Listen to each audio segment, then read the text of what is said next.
नमस्कार, स्वागत है आप सभी का हमारे इस यूट्यूब चैनल में।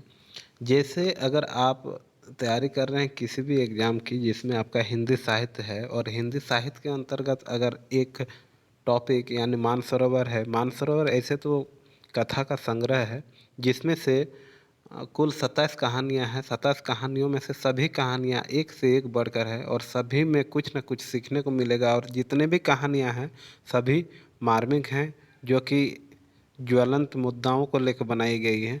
और ऐसे तो मुंशी प्रेमचंद द्वारा जितने भी कहानियाँ हैं जैसे ईदगाह, बेटों वाली विधवा, ठाकुर का कुआं, पूस की रात और ईदगाह, ये सभी जितने भी हैं कुल 27 कहानियाँ इसमें दिखाई गई हैं। 27 में से आप देख सकते हैं 27 इस प्रकार के हैं।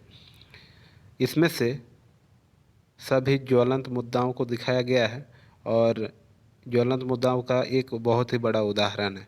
तो इसमें से आज हम लोग पहला जो अलग योजना है इस नाटक को पढ़ेंगे और जानेंगे कि अलग योजना में क्या क्या दिखाया गया है, क्या क्या दर्शाया गया, क्या क्या ज्वलंत मुद्दाएं हैं।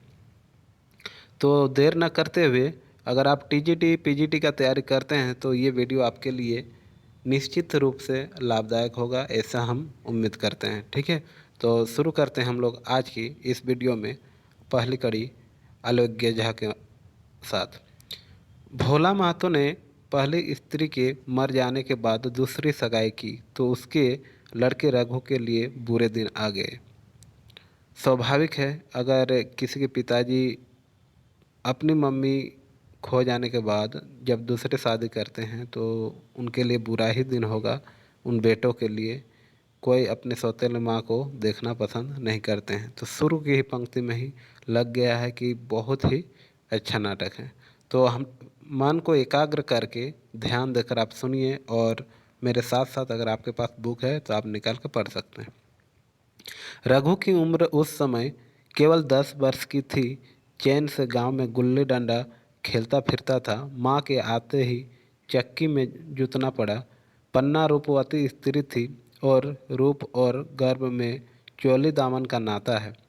वह अपने हाथों से कोई काम ना करती। गोबर रघु निकालता, बैलों को सानी रघु देता, रघु ही जूठे बर्तन मांजता।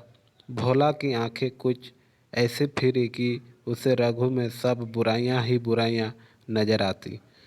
पन्ना बातों को वह प्राचीन मर्यादा अनुसार आंखें बंद करके मान लेता था।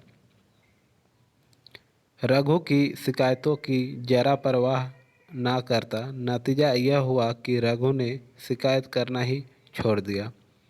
किसके सामने रोए? बाप ही नहीं, सारा गांव उसका दुश्मन था।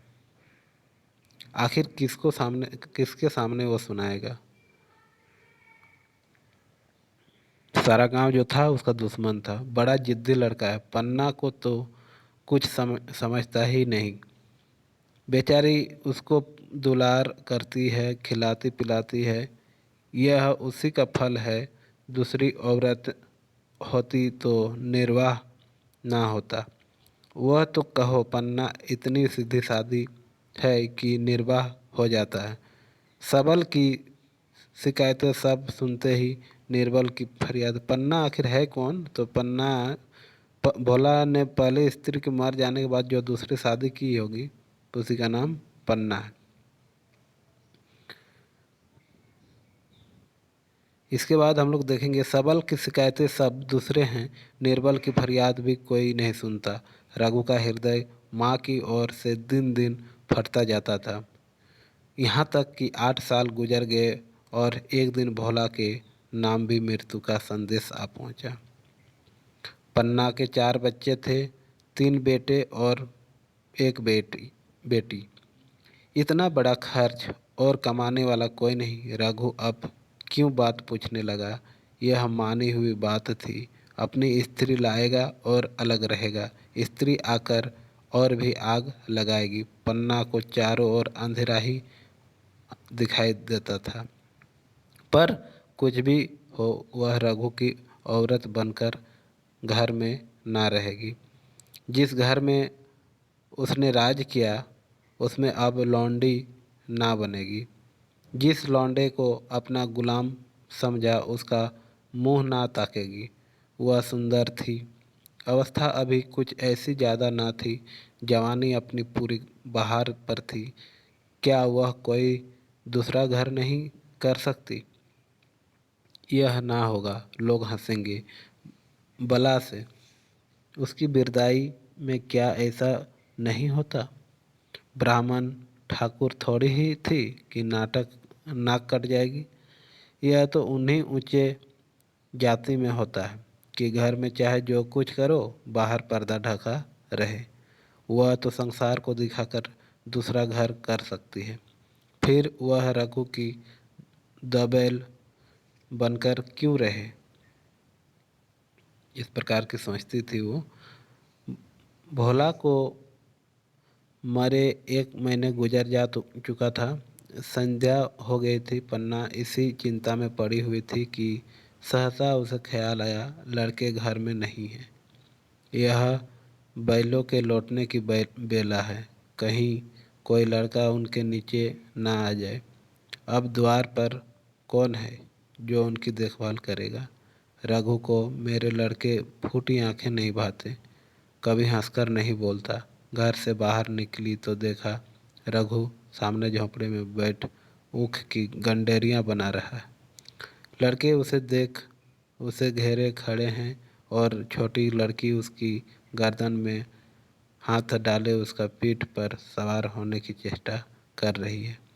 पन्ना को अपनी आंखों पर विश्वास न आया।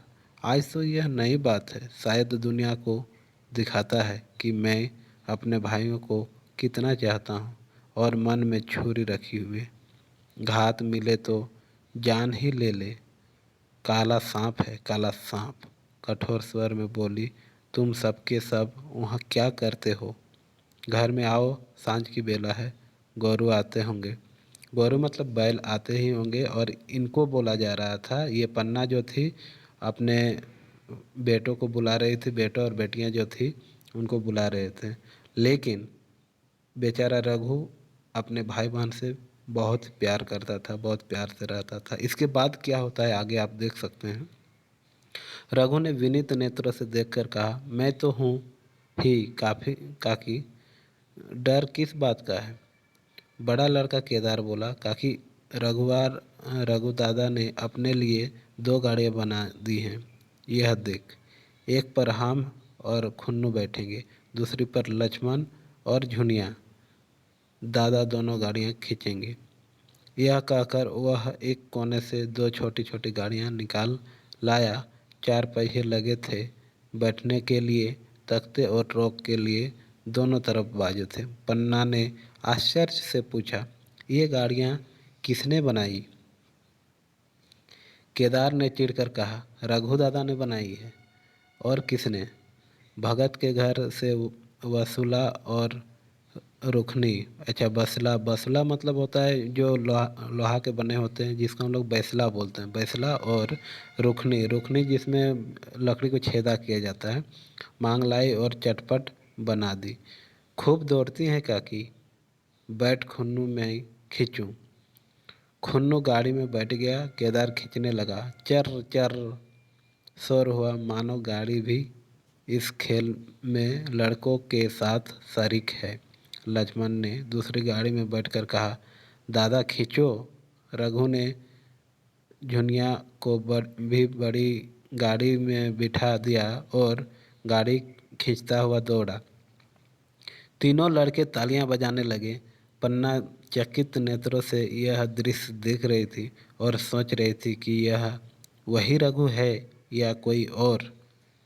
अपने बेटों पर भी इसको संकोच हो रहा था। थोड़ी देर के बाद दोनों गाड़ियां लौटी। लड़के घर में जाकर इस यान यात्रा का अनुभव बयान करने लगे। कितने खुश थे सब, मानो हवाई जहाज पर बैठ आए हैं। खुन्नू ने कहा, काकी सब पेड़ दौड़ रहे थे। लक्ष्मण और बच्चियां कैसी भागी, सबकी सब दौड़े। केदार काकी रघु दादा दोनों गाड़ियां एक साथ खींच ले जाते। जुनिया सबसे छोटी थी। उसकी व्यंजना शक्ति उछल कूद और नेत्रों तक परिमित थी। तालियां बजा बजा कर नाच रही थी। खुन्नू, अब हमारे घर गाय भी आ जाएगी काकी। रघु दादा ने गिरधारी से कहा है कि हमें एक गाय ला दो। गिरधारी बोला, कल लाऊंगा। केदार 3 सेर दूध देती है काकी, खूब दूध पिएंगे। इतने में रघु भी अंदर आ गया। पन्ना ने अवहेलना की दृष्टि से, अवहेलना मतलब घृणा की दृष्टि से देखकर पूछा, क्यों रघु, तुमने गिरधारी से कोई गाय मांगी है? रघु ने क्षमा प्रार्थना के भाव से कहा, हाँ मांगी तो है, कल लाएगा। पन्ना, रुपए किसके घर से लाएंगे, यह भी सोचा है? रघु, सब सोच लिया है काकी, मेरी यह मुहर नहीं है। इसके 25 रुपये मिल रहे हैं, 5 रुपये बच्चा के मुजा दे दूंगा, बस गाय अपनी हो जाएगी। पन्ना सन्नाटे में आ गई। अब उसका अविश्वास मन भी रघु के प्रेम और सज्जनता को अस्वीकार ना कर सका। बोली, मुहर को क्यों बेच देते हो? गाय की अभी कौन जल्दी है, हाथ में पैसे हो जाएं तो ले लेना। मुहर बेचकर गाय लेने चला। रघु, तो फिर क्या करूं, तू ही बता। लड़के तो अभी घर का काम करने लायक भी नहीं है। फिर मूलिया कहती है, लड़के रावत के हैं, तुम्हारे कुछ नहीं है। यह पन्ना है जो तुम्हें दाने दाने को तरसाती थी, सब सुन चुकी हूँ। मैं लौंडी बनकर ना रहूँगी। रुपये पैसे का मुझे हिसाब नहीं मिलता। ना जाने तुम क्या लाते हो और वह क्या करती है।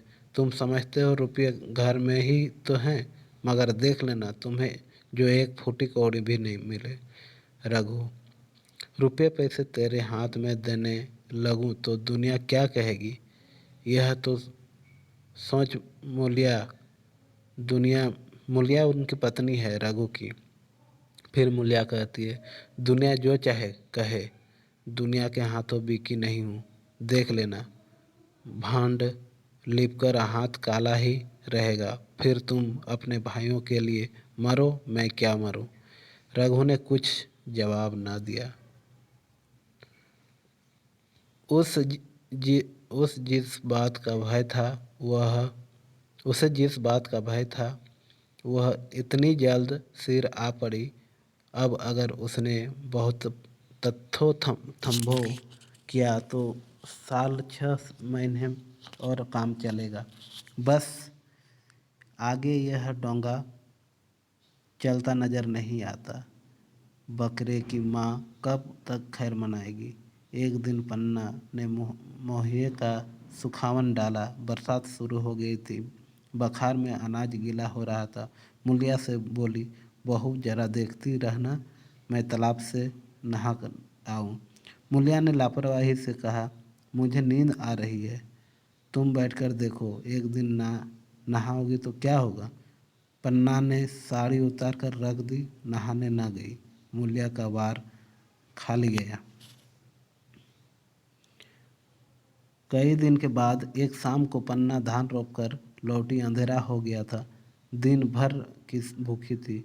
आशा थी बहू ने रोटी बनाकर रखी होगी, मगर देखा तो यहाँ चूल्हा ठंडा पड़ा था और बच्चे मारे भूख के तड़प रहे थे। मूलिया से आहिस्ता से पूछा, आज अभी चूल्हा नहीं जला? केदार ने कहा, आज दोपहर को भी चूल्हा नहीं जला काकी, भाभी ने कुछ बनाया ही नहीं। पन्ना, तो तुम लोगों ने क्या खाया? पन्ना पूछ रही है कि आखिर तुम लोगों ने खाया क्या जब कुछ बना नहीं था तो? केदार, कुछ नहीं, रात की रोटियां थी, खुन्नू और लक्ष्मण ने खाई। मैं, खुन्नू, लक्ष्मण और केदार, इन लोग तीनों भाई बहन थे, मैंने सत्तू खा लिया। पन्ना पन्ना बोल रही है, और बहू? केदार फिर जवाब देता है, वह पड़ी सो रही है, कुछ नहीं खाया। पन्ना ने उसी वक्त चूल्हा जलाया और खाना बनाने बैठ गई। आटा, बेचारी दिन भर काम की है, खेत में थकी हुई है, उसके बावजूद फिर चूल्हा जलाई और खाना बनाने बढ़ गई। आटा गूंथती थी और रोती थी, क्या नसीब है। दिन भर खेत में जली, घर आई तो चूल्हे के सामने जलना पड़ा। केदार का 14वां साल था। भाभी के रंग ढंग देखकर सारी स्थिति समझ रहा था। 14वां साल मतलब नवयुवक था, नया नया किशोरावस्था में आ ही गया था। बोला, काकी भाभी अब तुम्हारे साथ रहना नहीं चाहती। हो सकता है केदार का साथ ये मूल्या का जो है कुछ प्रेम संबंध हो गया हो, जिस कारण वो अपने माँ से भाभी कहती है कि अब भाभी जो है आपके साथ नहीं रहना चाहती। पन्ना ने चौंक कर पूछा, क्या कुछ कहती थी? केदार कहती केदार ने जवाब दिया, कहती कुछ नहीं थी, मगर उसके मन में यही बात है। फिर तुम क्यों नहीं उसे छोड़ देती? जैसे चाहे रहे, हमारा भी भगवान है ना। पन्ना ने दांतों से जीभ दबाकर कहा, मतलब कुछ सोचकर। चुप, मेरे सामने ऐसी बात भूलकर भी न कहना। रघु तुम्हारा भाई नहीं, तुम्हारा बाप है। मूलिया से कभी बोलोगे तो समझ लेना जहर खा लूँगी। मतलब रघु जो है तुम्हारे भाई समान नहीं, वो बाप समान है, क्योंकि वो सारा जिम्मेदारी उठा रहा है ना। तो अभी रघु के पक्ष में वो आ चुकी हैं और हो सकता है केदार का उनसे प्यार मोहब्बत चल रहा है भाभी से। दशहरे का त्यौहार आया। इस गांव से कोस भर एक फरवे में मेला लगता था। गांव के सब लड़के मेला देखने चले। पन्ना भी लड़कों के साथ चलने को तैयार हुई, मगर पैसे कहाँ से आए? कुंजी तो मूल्या के पास थी। रघु ने आकर मूल्या से कहा, लड़के मेले जा रहे हैं, सबों को 2-2 पैसे दे दो। मूल्या ने त्योरियां चढ़ाकर कहा, पैसे घर में नहीं हैं। रघु फिर जवाब देता है, अभी तो तिलहन बिका था, क्या इतनी जल्दी रुपये उठ गए? मूल्या, हाँ उठ गए। रघु फिर जवाब देता है, कहाँ उठ गए? जरा सुनो, आज त्योहार के दिन लड़के मेला देखने ना जाएंगे। मूल्या फिर जवाब देती है, अपनी काकी से कहो पैसे निकाले गाड़ कर। क्या करेंगी?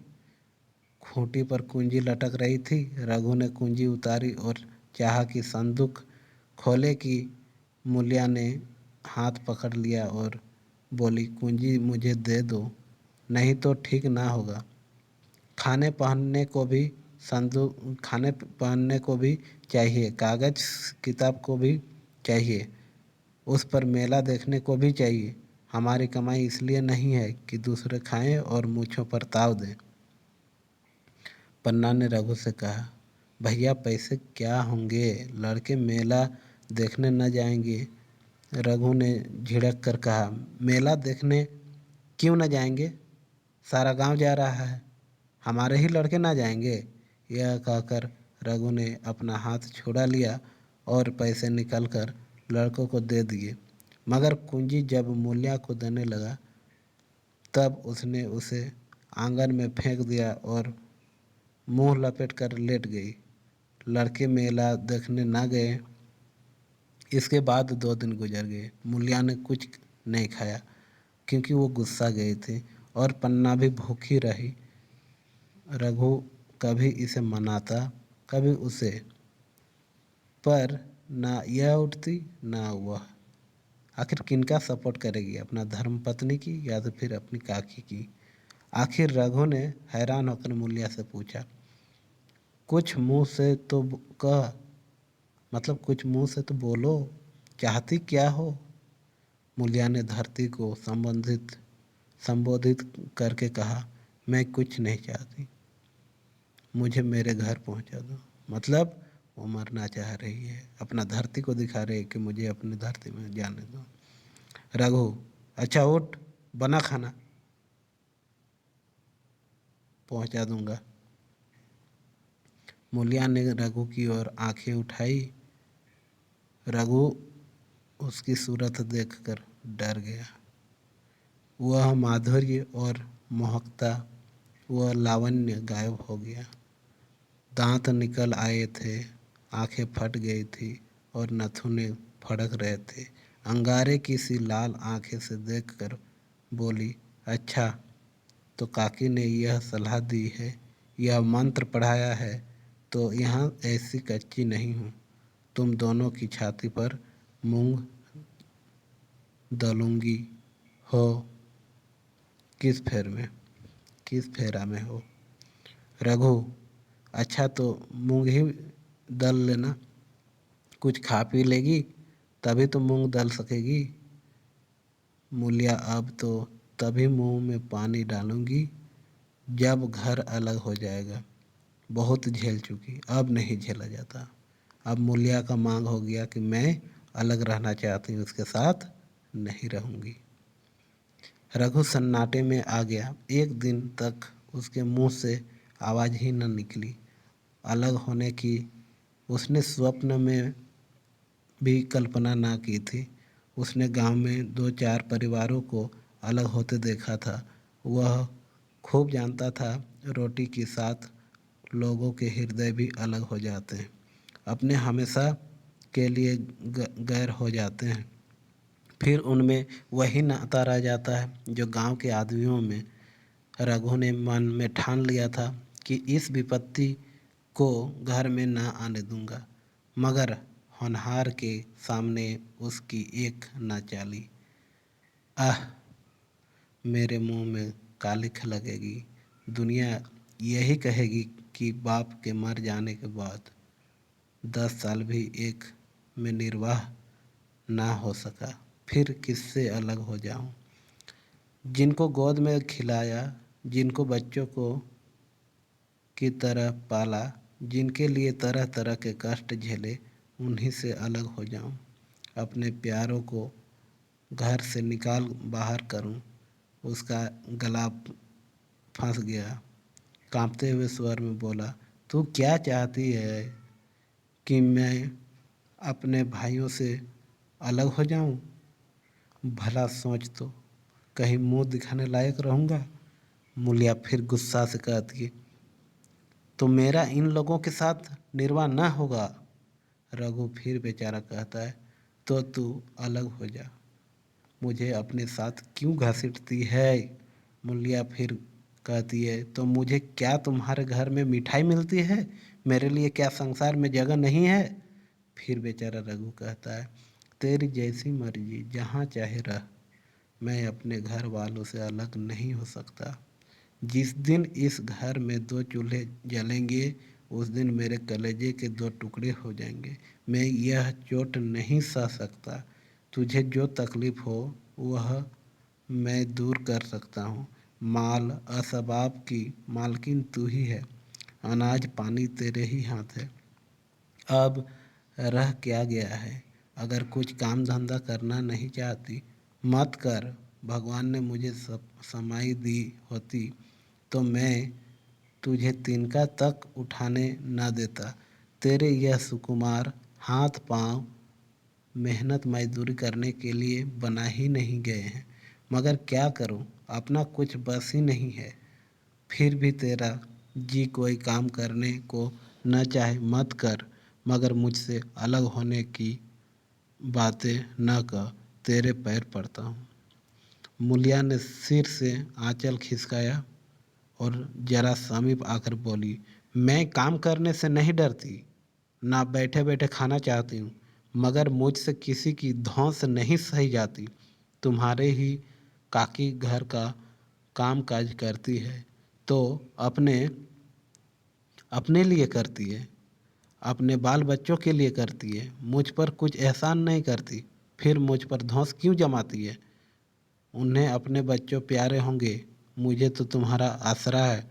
मैं अपनी आँखों से यह नहीं देख सकती कि सारा घर तो चैन करे, जरा जरा से बच्चों तो दूध पिए, और जिसके बलबूते पर गृहस्थी बनी हुई है वह मट्ठे को तरसे। कोई उसका पूछने वाला ना हो। जरा अपने मुंह तो देखे, कैसी सूरत निकल आई है। औरों के तो 4 बरस में अपने पट्टे तैयार हो जाएंगे, तुम तो 10 साल में खाट पर पड़ जाओगे, बैठ जाओ। खड़े क्यों हो? क्या मारकर भागोगे? मैं तुम्हें ज़बरदस्ती ना बांध लूँगी, या मालकिन का हुक्म नहीं है। सच कहूँ, तुम बड़े कटकलेजी हो। मैं जानती, ऐसे निर्मोही से पाला पड़ेगा तो इस घर में भूल से ना आती। आती भी तो मन ना लगाती, मगर अब तो मन तुमसे लग गया। घर भी जाऊं तो मन यहाँ ही रहेगा, और तुम जो हो मेरी बात नहीं पूछते। फिर मूल्या की ये रसीली बातें रघु पर कोई असर ना डाल सकी। वह उसी रुखाई से बोला, मूल्या, मुझसे यह ना होगा। अलग होने का ध्यान करती ही मेरा मन ना जाने कैसा हो जाता है। यह चोट मुझसे ना सही जाएगी। मूल्या ने परिहास करके कहा, तो चूड़िया पहन कर अंदर बैठो ना। लाओ, मैं मूछ बना लूँगी। मैं तो समझती थी कि तुम में भी कुछ कल-बल है। अब देखती हूँ तो नीरे मिट्टी के लौंदे हो। पन्ना दलान में खड़ी दोनों को की बातचीत सुन रही थी। अब उससे ना रहा गया। सामने आकर रघु से बोली, जब वह अलग होने पर तुली हुई है, फिर तुम क्यों उसे ज़बरदस्ती मिलाए रखना चाहते हो? तुम उसे लेकर रहो, हमारे भगवान ने निर्वाह दिया है, तो अब क्या डर? अब तो भगवान की दया से तीनों लड़के सयाने हो गए हैं, अब कोई चिंता नहीं है। रघु ने आंसू भरी आंखों से पन्ना को देखकर कहा, काकी, तू भी पागल हो गई है क्या? जानती नहीं, दो रोटियां होते ही दो मन हो जाते हैं। पन्ना फिर जवाब देती है, जब वह मानती ही नहीं तब तुम क्या करोगे? भगवान की मर्जी होगी तो कोई क्या करेगा? प्रारब्ध में जितने दिन एक साथ रहना लिखा था उतने दिन रहे। अब उसकी यह मर्जी है तो यही सही। तुमने मेरे बाल बच्चों के लिए जो कुछ किया वह भूल नहीं सकती। तुमने इनके सिर हाथ ना रखा होता तो आज इनकी न जाने क्या गति होती, न जाने किसके द्वार पर बैठे ठोकरे खाते होते, न जाने कहाँ कहाँ भीख मांगते फिरते। तुम्हारा जस मरते दम तक गाऊंगी। अगर मेरी खाल तुम्हारे जूते बनाने के लिए काम आती तो खुशी से दे दूं। चाहे तुमसे अलग हो जाऊं, पर जिस घड़ी घड़ी पुकारोगे कुत्ते की तरह दौड़ी आऊंगी। यह भूल कर भी ना सोचना कि तुमसे अलग होकर मैं तुम्हारा बुरा चेतूंगी, मतलब सोचूंगी। जिस दिन तुम्हारा अनभल मेरे मन में आएगा उसी दिन विष खाकर मर जाऊंगी। भगवान करे तुम दूधो नहाओ, पूतो फलो, मतलब फलो पूतो। मरते दम तक यही आशीष मतलब यही आशीर्वाद मेरे रोए रोए पर, मतलब रग रग से निकलती रहेगी। और अगर लड़के भी अपने बाप के हैं तो मरते दम तक तुम्हारे पोस मानेंगे। यह कहकर पन्ना रोती हुई वहाँ से चली गई। रघु वहीं मूर्ति की तरह बैठा रहा। आसमान की ओर टकटकी लगी थी और आंखों से आंसू बह रहे थे। पन्ना की बातें सुनकर मूल्या समझ गई थी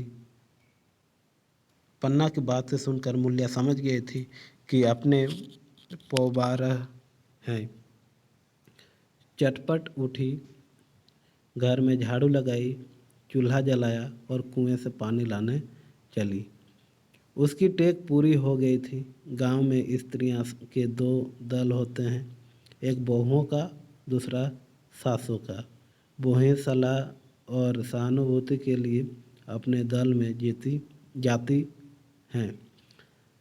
सासें अपने में दोनों की पंचायतें अलग होती हैं। मूल्या को कुएं पर 2-3 बहुएं मिल गई। एक से पूछा, आज तो तुम्हारी बढ़िया बहुत रो धो रही थी।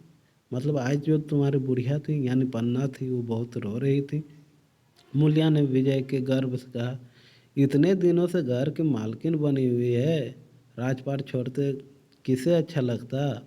बहन, मैं उनका बुरा नहीं चाहती, लेकिन एक आदमी की कमाई में कहाँ तक बरकत होगी।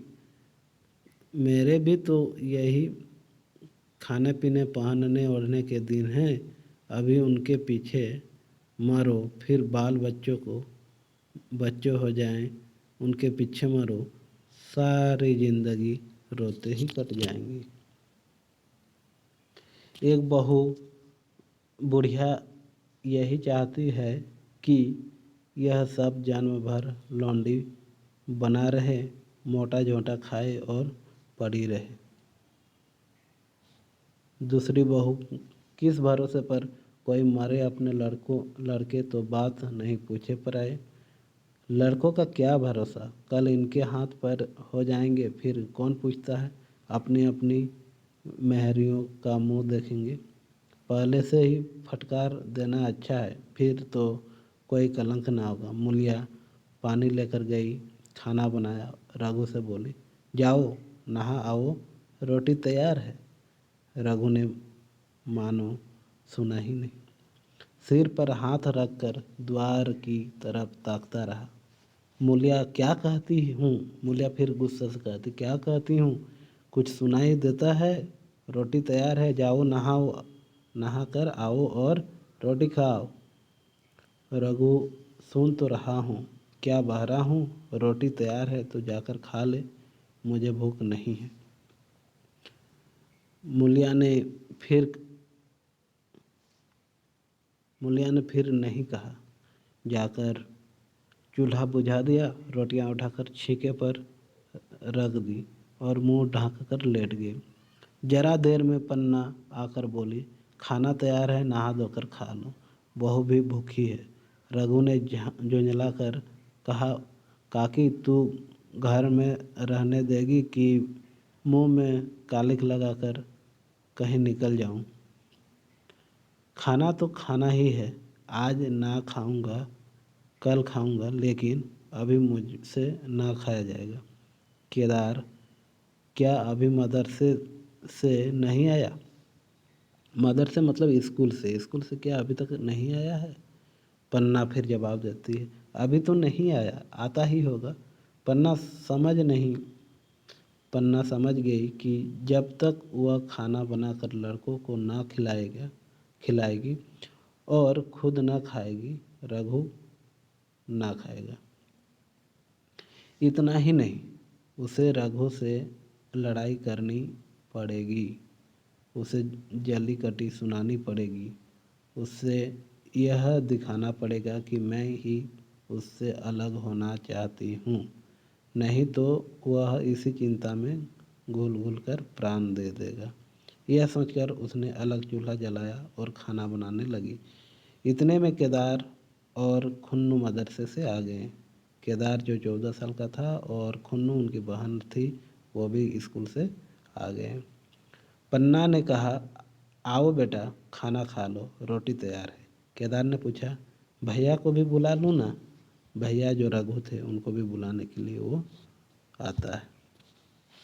पन्ना, तुम आकर खा लो, उसकी रोटी बहू ने अलग बनाई है। खुन्नू जाकर भैया से पूछ आओ ना। खुन्नू भी बेचारी, उनकी जो बहन थी वो बोले, पूछ के आओ ना। पन्ना फिर जवाब देती है, जब उनका जी चाहेगा खाएंगे, तू बैठकर खा, तुझे इन बातों से क्या मतलब। जिसका जी चाहेगा खाएगा, जिसका जी न चाहेगा न खाएगा। जब वह और उसकी बीवी अलग रहने पर तुले हैं तो कौन मनाए। केदार फिर जवाब देता है, तो क्यों अम्मा जी, क्या हम अलग घर में रहेंगे। पन्ना जवाब देती है, उनका जी चाहे एक घर में रहे, जी चाहे आंगन में दीवार डाल ले। खुन्नू ने दरवाजे पर आकर झांका। सामने फूस की झोंपड़ी थी। वहीं खाट पर पड़ा रघु नारियल पी रहा था। खुन्नू, भैया तो अभी नारियल लिए बैठे हैं। पन्ना, जब जी चाहे खाएंगे। फिर केदार बेचारा उसका भाई फिर बोलता है, भैया ने भाभी को डांटा नहीं। मूलिया अपनी कोठरी में पड़ी सुन रही थी। बाहर आकर बोली, भैया ने तो नहीं डांटा, अब तुम आकर डांटो। मतलब उनका गुस्सा फूट रहा था अंदर से। फिर केदार के चेहरे का रंग उड़ गया। फिर जुबान ना खोली। तीनों लड़कों ने खाना खाया और बाहर निकल लू चलने लगी। आम के बाग में गांव के लड़के लड़कियां हवा से गिरे हुए आम चुन रहे थे। केदार ने कहा, आज हम भी आम चुनने चले, खूब आम गिर रहे हैं। खुन्नू ने कहा कि दादा जो बैठे हैं। लक्ष्मण, मैं न जाऊंगा, दादा घुड़केंगे। केदार, वह तो अब अलग हो गए। लक्ष्मण, तो अब हमको कोई मारेगा तब भी दादा ना बोलेंगे। केदार, वाह, तब क्यों ना बोलेंगे। रघु ने तीनों लड़कों को दरवाजे पर खड़े देखा पर कुछ बोला नहीं। पहले तो वह घर के बाहर निकलते ही उन्हें डांट बैठता था, पर आज वह मूर्ति के समान निश्चल बैठा रहा। अब लड़कों को कुछ साहस हुआ। कुछ दूर और आगे बढ़े। रघु अब भी ना बोला। कैसे बोले? वह सोच रहा था, काकी ने लड़कों को खिला पिला दिया, मुझसे पूछा तक नहीं।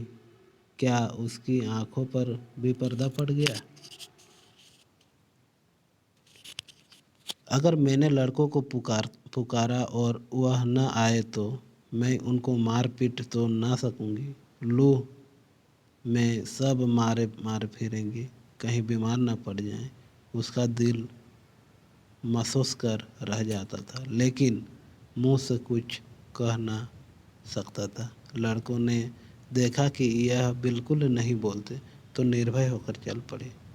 सहसा मूलिया ने आकर कहा, अब तो उठोगे कि अब भी नहीं? जिनके नाम पर फाका कर रहे हो, उन्होंने मज़े से लड़कों को खिलाया और आप खाया। अब आराम से सो रही है।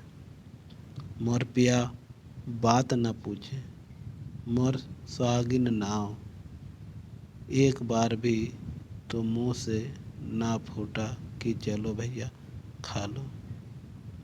रघु को इस समय मर्मांतक पीड़ा हो रही थी। मूलिया के इन कठोर शब्दों ने घाव पर नमक छिड़क दिया। दुखित नेत्रों से देखकर बोला, तेरी मर्जी, तेरी जो मर्जी थी वह तो हुआ, अब जा ढोल बजा। क्योंकि मूलिया जो थी अलग होना चाहती थी, इसलिए वैसा जवाब मिला। फिर मूलिया ने कहा, नहीं, तुम्हारे लिए थाली परोसे बैठी है। रघु, मुझे चिढ़ा मत, तेरे पीछे मैं भी बदनाम हो रहा हूँ। जब तू किसी की होकर नहीं रहना चाहती तो दूसरे को क्या गरज रही है? जो मेरी खुशामद करे, जाकर काकी से पूछ। लड़के आम चुनने गए हैं, उन्हें पकड़ लाऊं। मूलिया अंगूठा दिखाकर बोली, यह जाता है, तुम्हें 100 बार गरज हो, जाकर पूछो। इतने में पन्ना भी भीतर से निकल आई। रघु ने पूछा, लड़के बगीचे में चले गए काकी, लू चल रही है। पन्ना ने जवाब दिया, अब उनका कौन पूछत्तर है, मतलब कौन पूछेगा उनको। बगीचे में जाए, पेड़ पर चढ़े, पानी में डूबे, मैं अकेली क्या क्या करूं। फिर रघु, जाकर पकड़ लाऊं? रघु ने पूछा, जाकर पकड़ लाऊं? पन्ना फिर बोल रही है, जब तुम्हें अपने मन से नहीं जाना है तो फिर मैं जाने को क्यों कहूँ? तुम्हें रोकना होता तो रोक ना देते, तुम्हारे सामने ही तो गए होंगे। पन्ना की बात पूरी भी ना हुई थी कि रघु ने नारियल कोने में रख दिया और बाग की तरफ चला।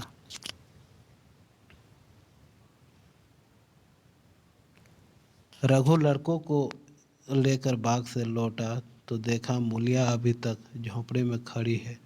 बोला, तू जाकर खा क्यों नहीं लेती? मुझे तो इस बेला भूख नहीं है। मूलिया ऐंठ कर बोली, हाँ भूख क्यों लगेगी, भाइयों ने खाया, वह तुम्हारे पेट में पहुंच ही गया होगा। रघु ने दांत पीस कर कहा, मुझे जला मत मूलिया, नहीं अच्छा न होगा। खाना कहीं भागा नहीं जाता, एक बेला ना खाऊंगा तो मर न जाऊंगा। मतलब एक बेला अगर नहीं खाऊंगा तो क्या मैं मर जाऊंगा? क्या तू समझती है घर में आज कोई बात हो गई है? तूने घर में चूल्हा नहीं जलाया, मेरे कलेजे में आग लगाई है। मुझे घमंड था कि और चाहे कुछ हो जाए पर मेरे घर में फूट का रोग ना आने पाएगा। पर तूने घमंड चूर कर दिया। प्रारब्ध की बात है। मूलिया तिनक कर बोली, मतलब वो भी गुस्सा से बोली, सारा मोह छो तुम्ही को है कि और किसी को है? मतलब सारा मोह छो तुम्ही को है कि और किसी को है? मैं तो किसी को तुम्हारी तरह बेसुरते नहीं देखती। रघु ने ठंडी सांस खींचकर कहा, मूलिया, घाव पर नोन ना छिड़क, मतलब जले पर नमक छिड़कने का काम मत कर।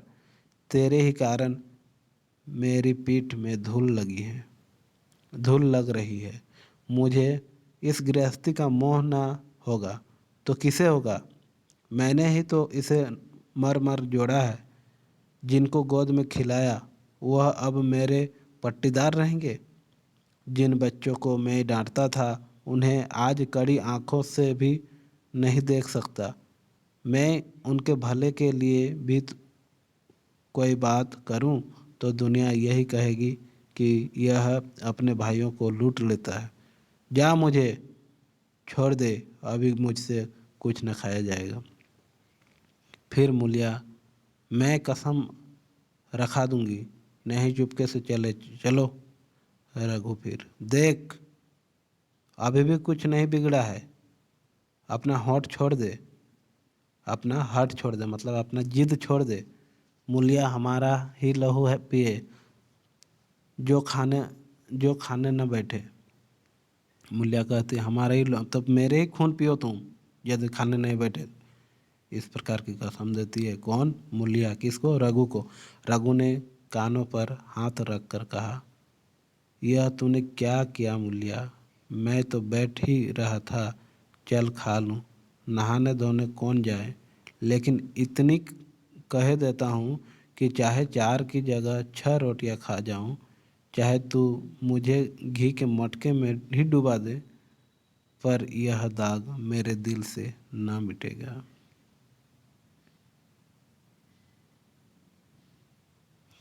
मूलिया, दाग साग सब मिट जाएगा।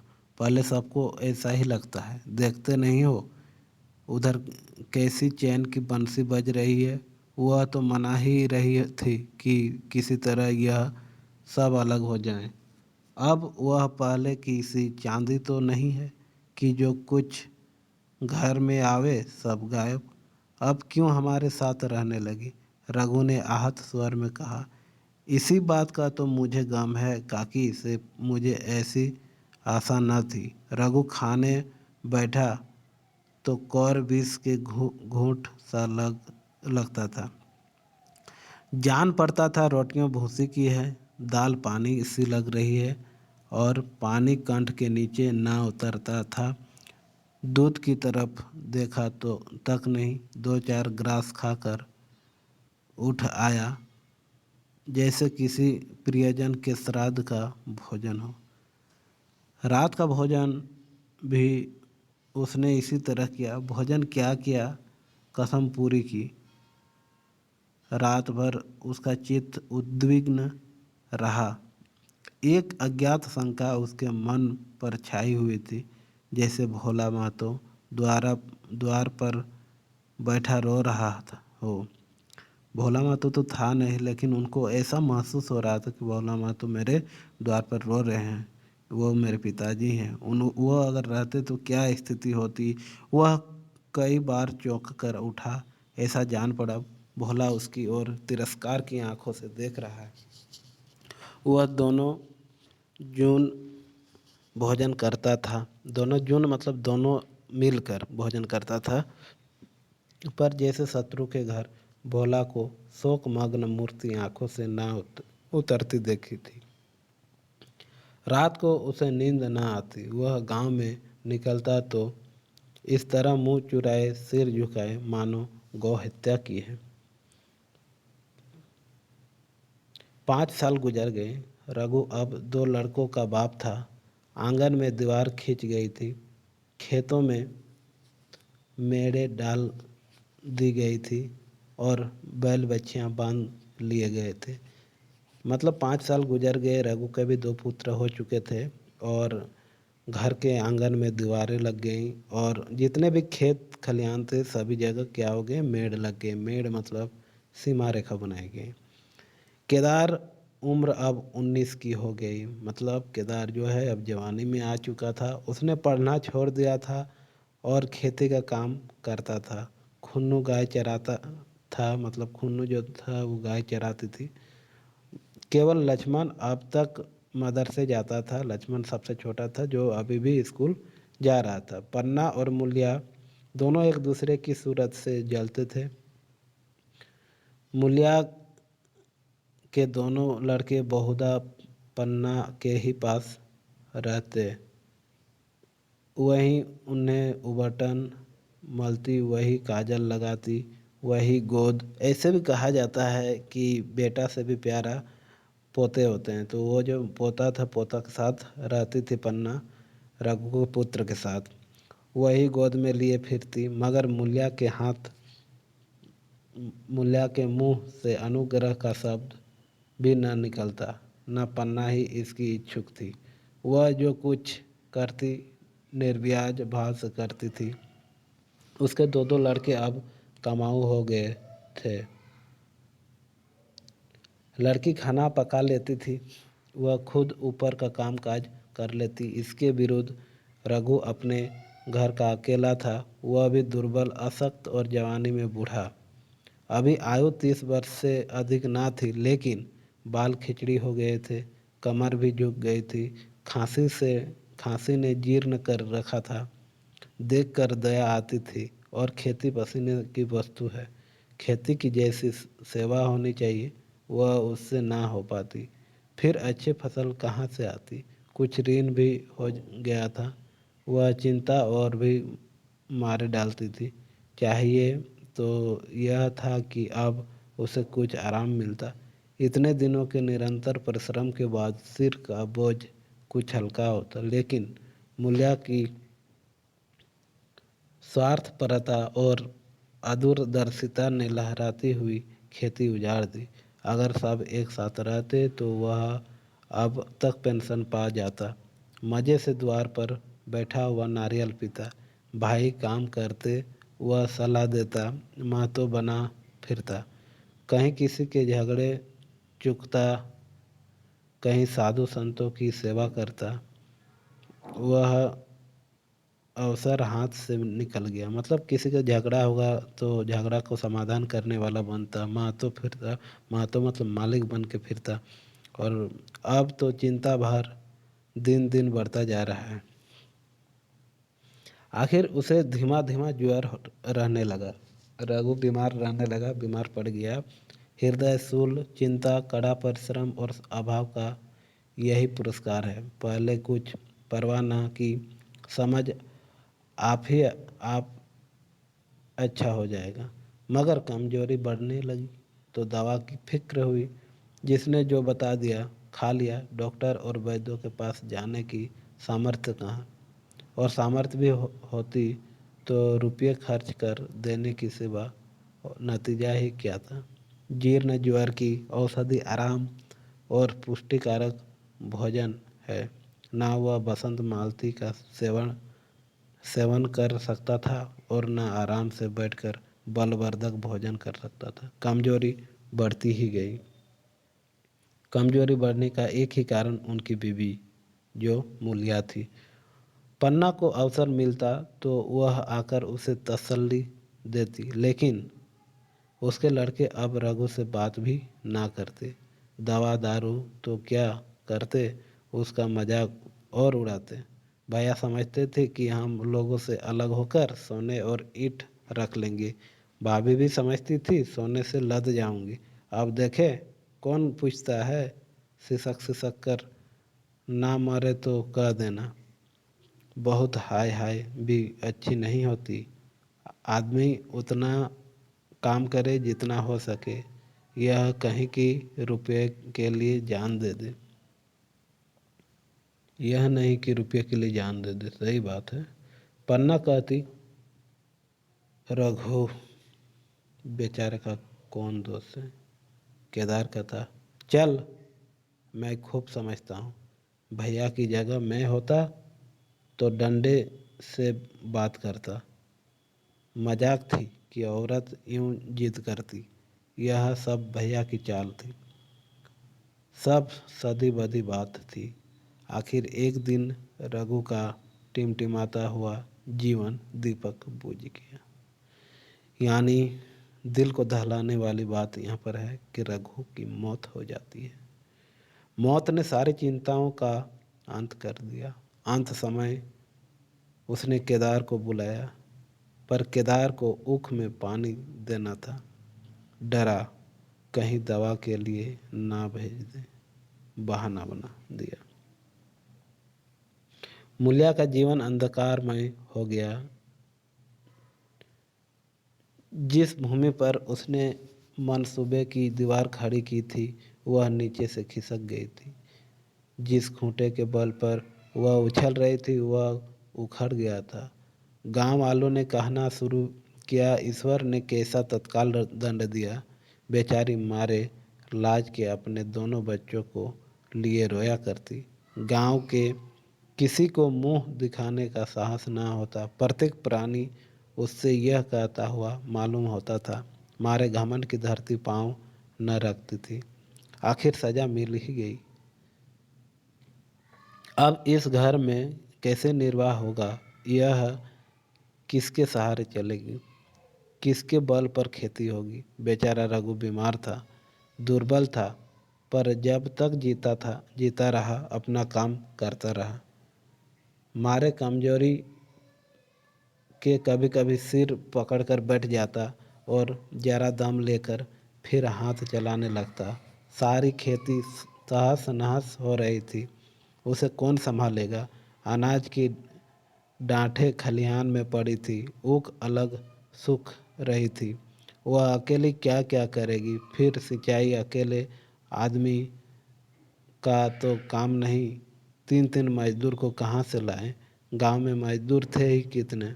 आदमियों के लिए खींचातानी हो रही थी, क्या करे क्या न करे। इसी तरह 13 दिन बीत गए। क्रियाकर्म से छुट्टी मिली। दूसरे ही दिन सवेरे मूल्या ने दोनों बालकों को गोद में उठाया और अनाज मारने चलेगी। खलिहान में पहुंचकर उसने एक को तो पेड़ के नीचे घास के नर्म बिस्तर पर सुला दिया और दूसरों और वहीं दूसरे को बैठाकर अनाज मारने लगी। बैलों को हाँकती थी और रोती थी। क्या इसलिए भगवान ने उसको जन्म दिया था। देखते देखते क्या से क्या हो गया। इन्हीं दिनों पिछले साल भी अनाज मारा गया था। वह रघु के लिए लोटे में शरबत और मटर की घुंगी लेकर आई थी। आज ना कोई उसके आगे है ना पीछे, लेकिन किसी की लौंडी तो नहीं हूँ।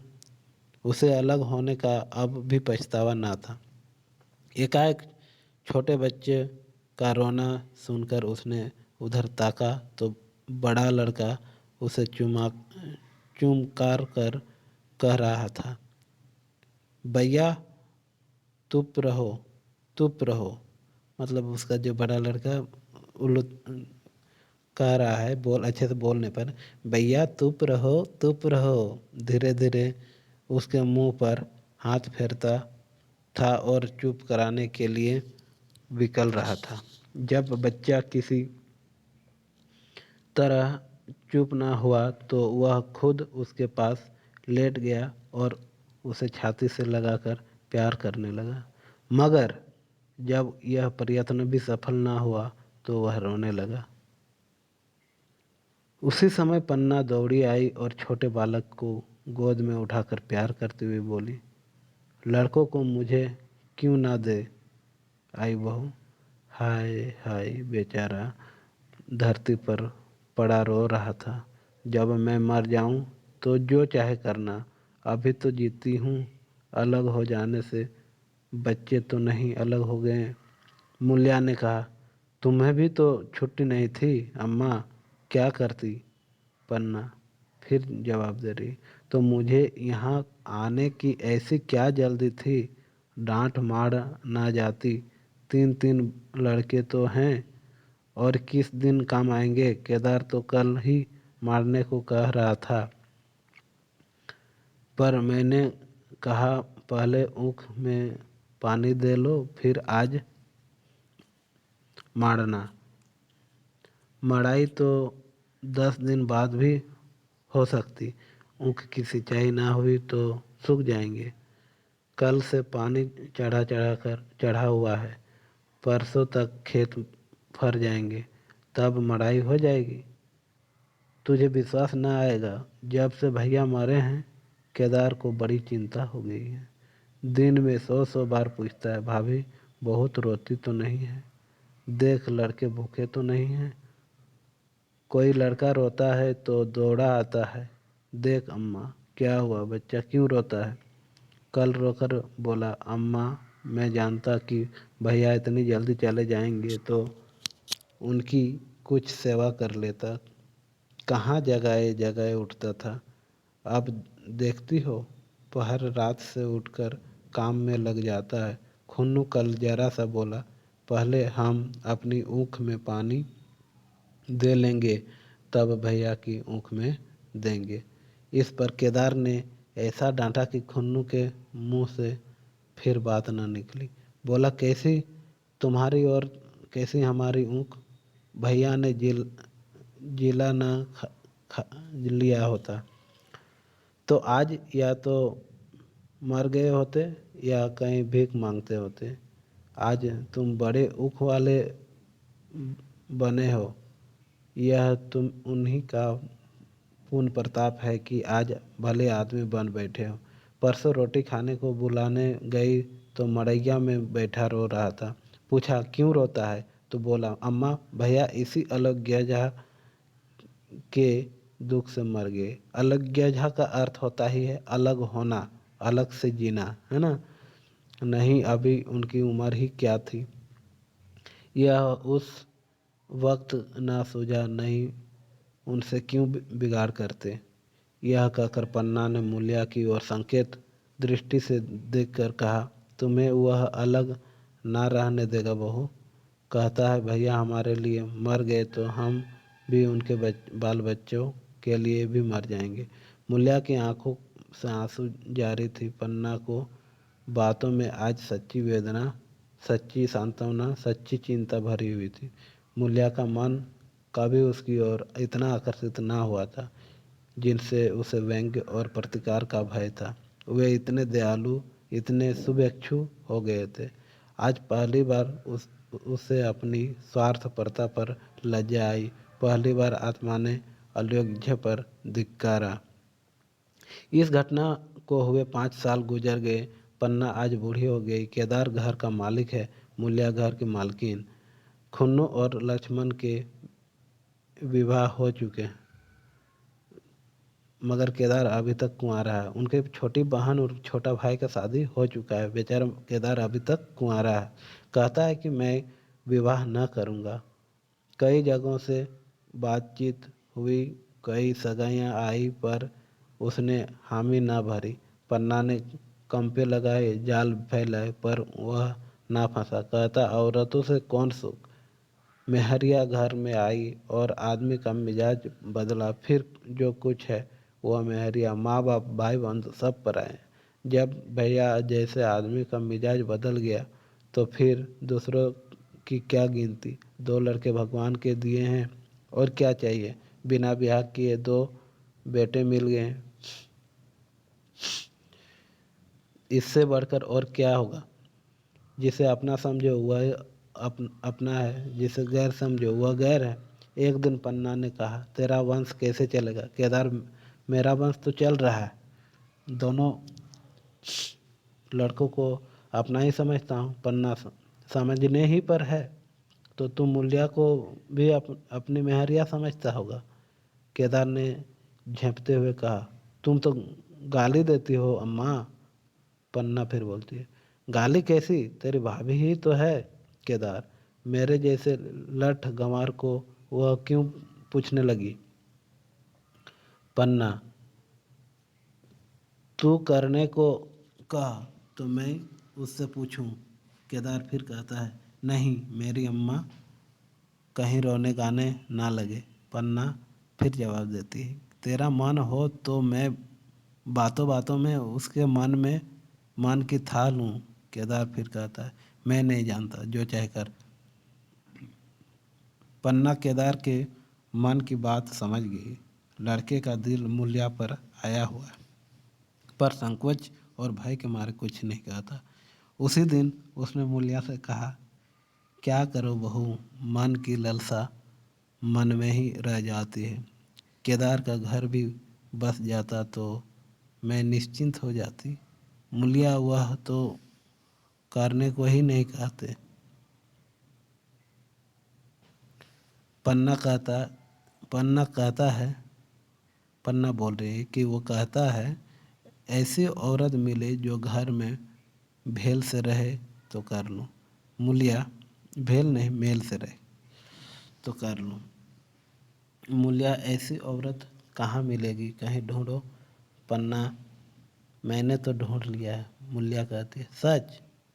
किस गांव की है? पन्ना, अभी नहीं बताऊंगी। मुद्दा यह जानती हूँ कि उससे केदार की सगाई हो जाए तो घर बन जाए और केदार की ज़िंदगी भी सफल हो जाए। ना जाने लड़की मानेगी कि नहीं। मूल्या फिर कहती है, मानेगी क्यों नहीं अम्मा? ऐसा सुंदर कमाऊँ सुशील बर और कहाँ मिल जाता? उस जन्म का कोई साधु महात्मा है? नहीं तो लड़ाई झगड़े के डर से कौन ब्याह रहता है, बिन ब्याह रहता है। सही बात। कहाँ रहती है, मैं जाकर उसे मना लाऊंगी। पन्ना, तू चाहे तो उसे मना ले, तेरे ही ऊपर है। मूल्या फिर कहती है, मैं आज ही चले जाऊंगी अम्मा, उसके पैरों पड़कर मना लूंगी। पन्ना, बता दूं? पन्ना बोल रहे, बता दूं, वह तू ही है। मूलिया लजा कर बोली, तुम तो अम्मा जी गाली देती हो। पन्ना फिर कहते हैं, गाली कैसी देवर? देवर ही तो है। मूलिया, मुझ जैसी बुढ़िया को वह क्यों पूछेंगे? मतलब अपने आप को बुढ़िया इसलिए कहते क्योंकि वो 2 बच्चे की माँ है। पन्ना फिर कहती है, वह तुझे पर दांत लगाए बैठा है, तेरे सिवा कोई और उसे भाती ही नहीं। डर के मारे कहता नहीं, पर उसके मन की बात मैं जानती हूँ। वैधव्य के शौक से मुरझाया हुआ मूल्या का पीत बदन कमल की भांति अरुण हो उठा। 10 वर्षों में जो कुछ खोया था वह इसी एक क्षण में मानो ब्याज के साथ मिल गया। वह वही लावण्य, वही विकास, वही आकर्षण, वही लोच। और अंत में क्या होता है, उसी के साथ शादी हो जाती है। तो ये जो कहानियाँ थी, मतलब कहानी थी अलोग्य झा, इसमें एक समाज को किस तरह अलग कर देता है और फिर किस तरह जोड़ देता है, इसको दर्शाया गया है। और कितने सारे विसंगतियाँ विपत्तियाँ आई, सभी को दर्शाया गया है। एक घर को किस तरह बिखराव की ओर ले आता है और क्या क्या मजबूरी होती है अलग होने के बाद, सभी को दर्शाया गया है। ये मार्मिक घटना जो है जिसको दिखाया गया है मुंशी प्रेमचंद द्वारा, ये घटना आपको कैसी लगी, ये कहानी कैसी लगी, आप कमेंट के माध्यम से अवश्य बताएं। और इसके बाद जो हम लोग पढ़ेंगे अलोग्य के बाद ईदगाह, इसे भी अपलोड कर दिया जाएगा। Thank you.